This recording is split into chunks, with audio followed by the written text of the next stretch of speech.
What's up mga kaigala? Save this video if you're planning to visit Boracay. Balak mo bang mag-Boracay food trip? Uy, gusto natin yan. Dapat mong masubukan dito sa Chill Out Hostel Bar and Restaurant ng Station 5. Grabe, sobrang lapit lang nito sa Bulabog Beach. By the way, kay Gala, kung nagbabalak ka naman mag-Boracay Adventure, at kung gusto mo rin, para less hassle ka na, you can avail it via Klook app and use my Klook discount code, Kahigala Klook, para sa inyong Boracay Adventure and avail up to 5% off discounts. Wow! O, diba, san ka pa? Makakamura naman talaga if you're looking for a chill vibe resto and yet reasonable price ng mga pagkain nila. Then, I highly recommend Chill Out Hostel Bar and Restaurant. We ordered their signature pizza at mga silog nila, ha? So far, so good. Malasa at masarap mga pagkain nila dito. But kung gusto mo naman ng nightlife jam, you can chill out here. At paminsan, they offer happy hour with free drinks pa yan. Ba?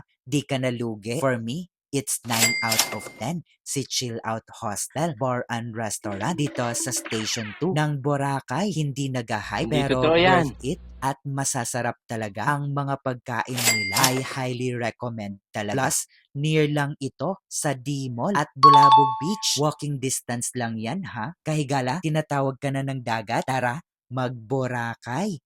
Uy, hanggang